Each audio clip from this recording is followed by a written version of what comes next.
wangeela keessattillee haadholiin darbanii haala haadholiin keenya irraa keessa jiran hundumaa kan wal fakkaatu keessa isaaniillee darbaa turan. Isaan keessaa muraasa isaanii ni ilaalla. Saaraa yoo argine isheen haadha eegdee haadha mucaa godhachuuf eegaa turteedha. Uumama 11:30 irratti Saaraan dhabduu ta'uu ishee wangeelliin dubbata. Garuu uumama 15 irratti Abrahaam abbaan manaa Saaraa Waaqayyoon hin kadhate. Ani homaa hin qabu, ati maal naa laatuuf jetta? Hojjetaan mana kootii na dhaaluuf jedha yeroo jedhetti Waaqayyo garuu ilma ofii keetiif si dhaala malee hojjetaan mana keetii si dhaalu jedhee yeroo sana gadi baasee urjii kana argisaa lakkaa'uu dandeessaa ittiin jedhe. Inni garuu lakkaa'uu dandeenya waan ta'eef Waaqayyo deebisee akkasittiin jedhe. Egaa akkuma urjii kana lakkooftee fixuu hin dandeenye sanyiin kee akka urjii kanaa hin ta'uutiin jedhee waadaa galeef. Garuu akkasuma darbinee gaafa ilaallu immoo yeroo ergamaan Waaqayyoo dhaqee gara Saaraaf Abrahaamitti mul'ate waggaa kana deebi'ee dhufee sin harka ilma sin godhatta yeroo jedhee dubbatetti akkamittaan erga nama kana lafa guure ilma godhachuu danda'are. Waggaan kun ni yommuu yerichisnaan yommuu ittee gochaa Waaqayyoo waadaa galeef sana shakuurraa kan kee kolfite. Garuu yeroo isaan ergamaa waan sodaatteef hin kolfine jettee himamte. Haa ta'u iyyuu malee Waaqayyoo dadhabina amantii isheetii ilaalee kakuu sagaleef sana isa dubbateef sana raawwachuu hin dhiisne Waaqayyo hin raawwate. Dadhabina keenya yeroo baay'ee haalota keessa jirru ilaallee hin dadhabna. Wanti Waaqayyo dubbate tokko wanta nuuf raawwatamu fakkaatu. Maaliif haala isaa gaafa ilaallu haalli isaa wanta Waaqayyo jedhe wajjin baay'ee tokko wal faallessa. Haa ta'u iyyuu malee Waaqayyo dubbannaan isa waraatii ta'e taanaan Waaqayyo hin sobu namatu soba malee dhimma minaa Waaqayyoodhaan nama addaa. Shakkitu taanaan isuma shakkitan sana shakkaa malee dubbiin Waaqayyo tasumaa hin shakkamu. Ameen. Akkasuma darbinee gaafa ilaallu Aggaariin argina. Aggaariin nama dandeessu, nama hubattu, nama giiftii isheedhaaf gajjattee bultu turte. Saaraan akka dhala godhachuu dadhabde yeroo barteetti Aggaariin nama biyya Gibxii Abrahaamiif akka inni dhala irraa godhatuuf hin kenniteef. Garuu eegga isheen akka ulfata'uu ishee barteeti adda Saaraan haala jibbisiisaadhaan hojjettuu ishee sana gadi qabu jalqabde cunqursuu jalqabde tuffachuu jalqabde. Yeroo kanatti Aggaariin gadi qabamuu sana keessaa baqachuuf hin kaate. Garuu Waaqayyo immoo Aggaar deebii giiftii keessanaaf kan jedhiitii bulii jedhee amma ulfoofteetta ilma sin deessa. Ilmi si keessaa ba'u kunis biyyichaaf eebba hin ta'a. Inni hundumaa irratti immoo cigaalee sin jiraata jedhee Waaqayyotti dubbate. Isheen yeroo sanatti gammaddee Waaqayyo hin arga jettee yeroo jettee bakka sana immoo gaaste. Aggaaris deebitee giiftii ishee jalaatti buluun jalqabde. Rakkinuma keenya keessatti Waaqayyo nu barbaada. Yeroo baay'ee nuti ofii keenyaaf dursinee tarkaanfii fudhannee ilaalla malee qooda dhaabannee Waaqayyoon gaafannu guyyaa keetii jennee qooda Waaqayyoon gaafannu natti dubbadhee isa naqa jennee qooda Waaqayyoon gaafannu yeroo baay'ee tarkaanfii fudhannee miidhaa keessa gallee of argina. Garuu utuma haallichi ulfaatu utuma wanta fakkaatu hin ta'in iyyuu Waaqayyoon dhaabannee Waaqayyoon gaafannee isa of dura buusuun gaariidha. Akkasumas darbinee Ribqaan argina. Ribqaan haadha ishee goyoomfamteedha. Yeroo sanas goyoomsaanis jira. Garuu yeroo kun akkasitti ta'e Abrahaam hojjetaa isaa yeroo Abrahaam ilma godhateetti Yisihaaq yeroo godhatee of godheetti abbaan Yisihaaq hojjetaa isaadhaan akka inni dhaqee lammii biyya isaatii intala biyya isaatii akka inni ilma isaaf barbaaduuf isa dhaqee. Yeroo sanatti garuu hojjetaan Abrahaam suni yoo intalattii na diddoo jedhee gaafate ilma kee kanan biyyuma sanatti keessaa jennaan lakkii Waaqayyo biyya kana biyya dhaala keetiin si godha jedhee natti dubbateera waan ta'eef ilma koo akka biyyichaatti hin geessineef kakuu akka gadhu jedhe.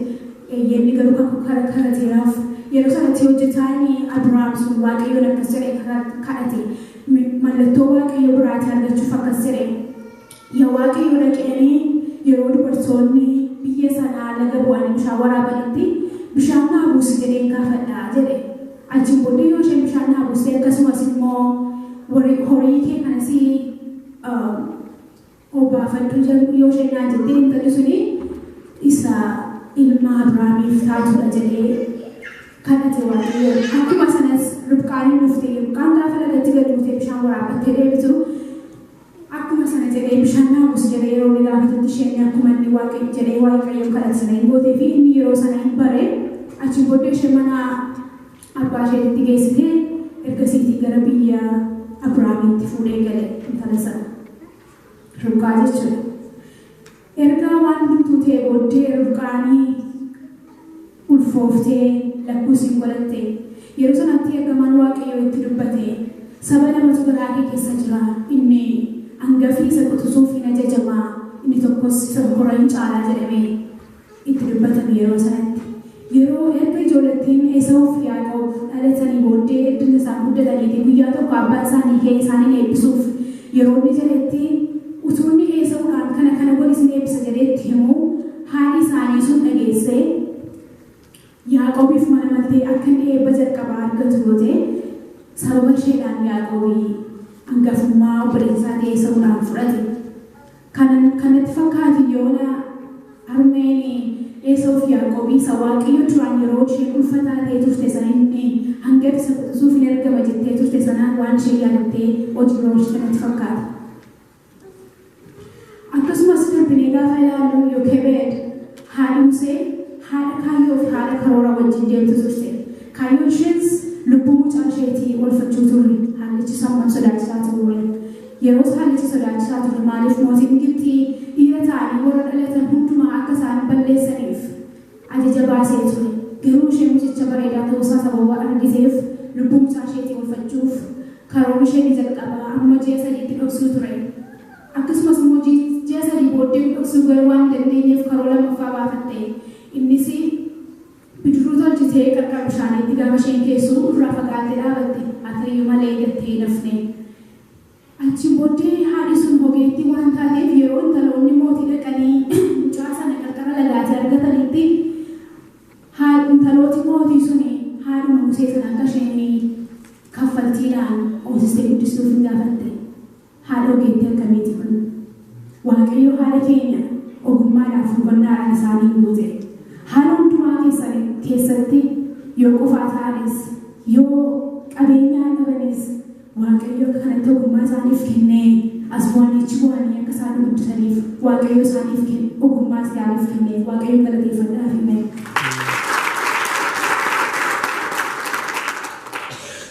Museenis ilmi isheen akkasitti ijooltee guddistee suni dafqa isheen balleessine saba isaa garbummaa jalaatii baase. Egaa nunis ijoollee ilmoonni intaloonni dafqa haadha keenyaaf abbaa keenyaa utuu balleessine kan isaan akkasumatti rakkatanii nutti guddatan nun immoo gaaf tokko gatii isaanii akka baasuuf waaqayyo nu haa gargaaru. Akkasuma darbinee haadha ishee akka qabadee jirutti harmee Saamsoon yookiin Simsoon isa jedhamu Geerarraatiin isheen haadha seera duukaa buutee bultu turte, haadha seera hordoftu turte. Yeroo sanatti haadhi Simsoon kuni dhala godhachuu hin dandeenye garuu ergamaan waaqayyootti mul'atee ati ilma hin godhatta. Ilmi kunis garaa kee keessaa jalqabee waaqayyoof kan adda ba'eedha. Ati waan xuraa'aatti of eeggadhu daadhii wayinii sin dhuginii rifeensa saaraas qarabaan hin bu'inii jedhee itti dubbate ergamaan waaqayyoo haadha Simsoonitti. Yeroo sanatti isheen fiiddee dhattee abbaa manaa isheetti himte. Abbaa manaa ishee yeroo sanatti dhaqee waaqayyoon akkas jedhee kadhate. Yaa waaqayyoo erga ilma kana nuuf kennitee seeratti mucaa kana guddisnu seeratti mucaa kana guddisnu ati nuuf kenni ergamaa jalqaba nutti dubbattee raakootu nutti dubbadhu jedhe. Akkuma kana waaqayyo kadhata isaa dhaga'ee utuu haadhi Simsoon maasii keessa jirtu ergamaa waaqayyootti mul'atee yeroo kanatti isheen garuu dhattee fiiddee abbaa manaa ishee waamtee wajjin dhaggeeffatanii wantoota nutti hundumaa seeraan raawwadhu ittiin jedhe. Kanaafiyyuu haadhi Simsoon kunuunsitee guddistee akka waaqayyo jedhetti nama yaada waaqayyoo irraa qabu kana seeraan eegdee guddiste. Namni waaqayyoo obboleettiin biyya isaa jijjiiru, namni waaqayyoo obboleettiin saba isaa garbummaa jalaa baasu seeraan guddata. Kanaaf haadhi isaa seeraan guddiste. Kanaafuu egaa haadha keenya maqoota baay'een isin waamuu dandeenya. Ogeettii hubachuu dandeessu, baattuu jennee isin waamuu dandeenya. Gooftaan biyya har'aa kana akka isa galateeffannuuf waan nu laateef galanni guddaan isaaf haa ta'u. galata haadha keenya dhageessisuuf akka keenya walitti dhufnee